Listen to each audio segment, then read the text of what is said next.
Se rieron de la chica de limpieza hasta que contestó la llamada de un multimillonario italiano. Nadie la veía, y eso era exactamente lo que ella había aprendido a esperar del mundo. Valentina Ríos llevaba 3 años pasando un trapeador por los mismos pasillos de mármol del edificio corporativo más lujoso de la ciudad, y en todo ese tiempo, nadie de los que caminaban sobre ese piso inmaculado se había detenido a aprender su nombre. Los ejecutivos en sus trajes perfectos caminaban a su lado como si fuera parte del mobiliario. Las secretarias la ignoraban con una sutileza que duele más que cualquier insulto directo. Y los jóvenes practicantes, recién salidos de sus universidades privadas, a veces la miraban con esa lástima condescendiente que es peor que el desprecio. Pero Valentina seguía. Llegaba antes que nadie, a las 5 de la mañana, cuando la ciudad todavía dormía y el frío mordía sus manos. Salía después que todos, cuando ya habían apagado la mitad de las luces. En su bolso siempre llevaba 2 cosas, una fotografía de su hija de 7 años, Camila, y un libro. Siempre un libro. Economía, administración de empresas, inglés avanzado, finanzas internacionales. Mientras los demás tomaban su descanso viendo el teléfono, Valentina leía. Mientras los demás se quejaban del trabajo, ella estudiaba en voz baja, memorizando términos, construyendo un mundo dentro de su cabeza que nadie a su alrededor podía sospechar que existía. Un martes por la tarde, todo cambió. Aunque en ese momento, nadie lo vio venir. Era la hora más concurrida de la tarde en la sala de conferencias del piso 12, el piso donde se tomaban las decisiones que movían millones. El equipo de relaciones internacionales de la empresa se preparaba para recibir a un cliente muy especial, Alessandro Moretti, un multimillonario italiano dueño de un conglomerado de bienes raíces que manejaba activos por encima de los 4.000 millones de euros. Una llamada perdida con él podía significar perder el contrato más importante de la historia de la empresa. Valentina estaba en la esquina del pasillo, limpiando el vidrio de una puerta con movimientos circulares lentos, invisibles para todos. Los asistentes corrían de un lado a otro con carpetas, laptops y expresiones de pánico controlado. Alguien gritó que la sala de conferencias necesitaba ser inspeccionada una vez más. Nadie miró a Valentina. Nadie pensó en Valentina. Fue entonces cuando el teléfono de la mesa de conferencias empezó a sonar. Un ring, 2 rings, 3. Los asistentes se miraban entre sí con ojos desorbitados. La directora del equipo, una mujer llamada Patricia, había salido al baño. Los demás se habían ido a buscar los documentos que se habían olvidado imprimir. El que debía contestar estaba atorado en el ascensor, y el teléfono seguía sonando. Valentina dejó el paño sobre el carro de limpieza, entró a la sala y contestó. Nadie esperaba que lo hiciera. Nadie le había dado permiso. Nadie imaginó en 1.000.000 de años lo que pasaría después.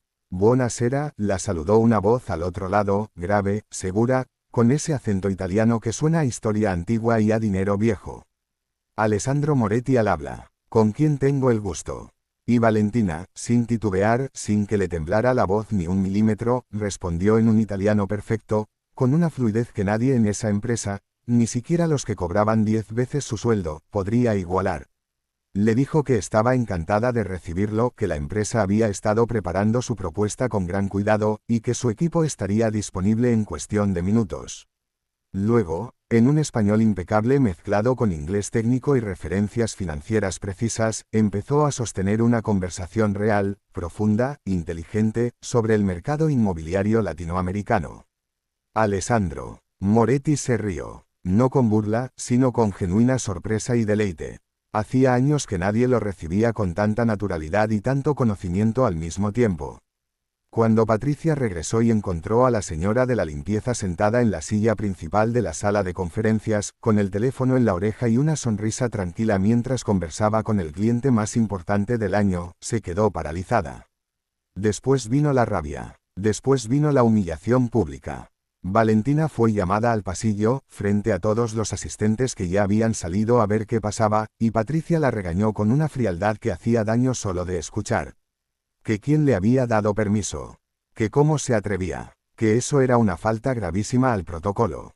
Que esperara órdenes. Algunos se rieron. No todos, pero sí algunos. Una risa nerviosa, incómoda, de esa que la gente hace cuando no sabe qué más hacer con su propia incomodidad frente a algo que en el fondo saben que está mal. Valentina no dijo nada. Bajó la cabeza, recogió su paño, y siguió limpiando. Pero Alessandro Moretti había escuchado todo.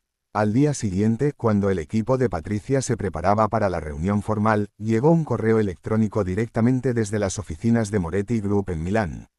Estaba dirigido al director general de la empresa, y en él, Alessandro pedía una sola cosa antes de firmar cualquier contrato: quería reunirse personalmente con la mujer que le había contestado el teléfono el día anterior. No con Patricia, no con el director de Relaciones Internacionales.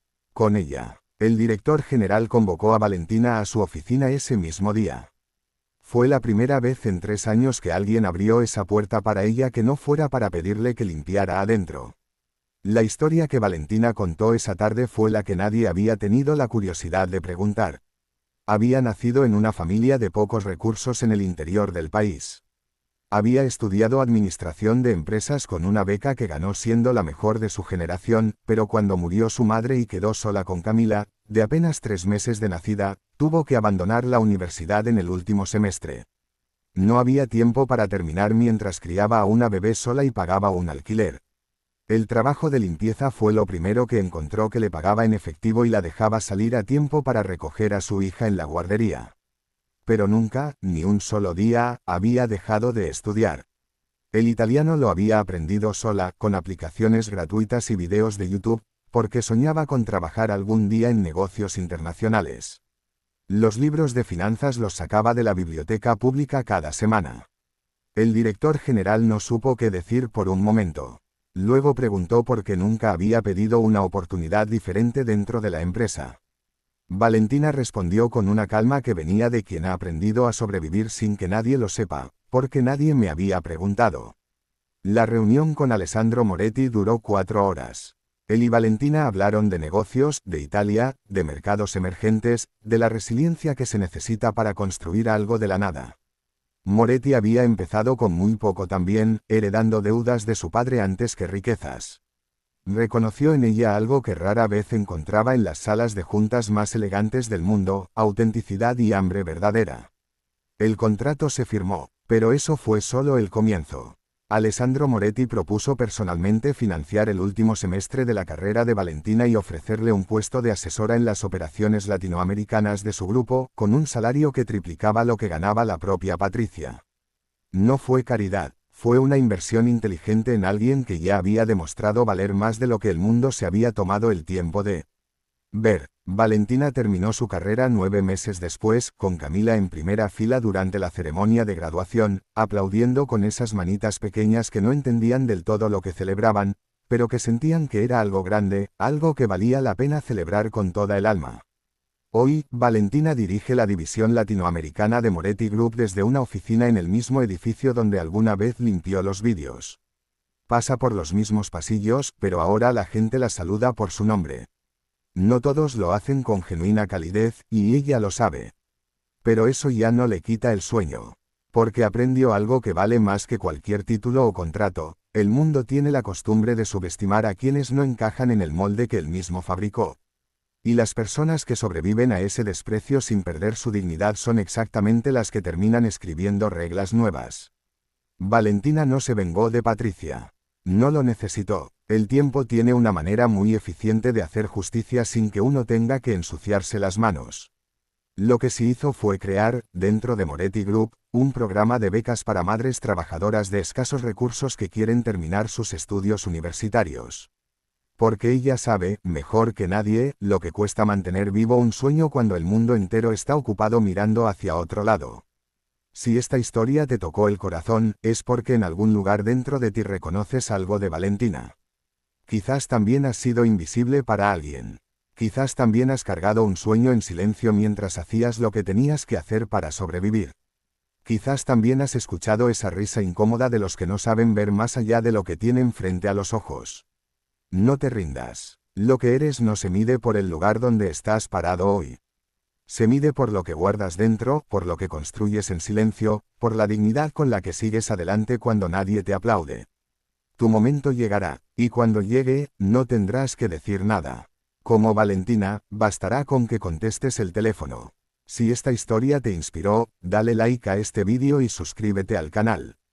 Hay muchas más historias como esta esperándote, historias de personas ordinarias que hicieron cosas extraordinarias, no porque tuvieran suerte, sino porque nunca dejaron de creer en sí mismas cuando el mundo entero había dejado de hacerlo.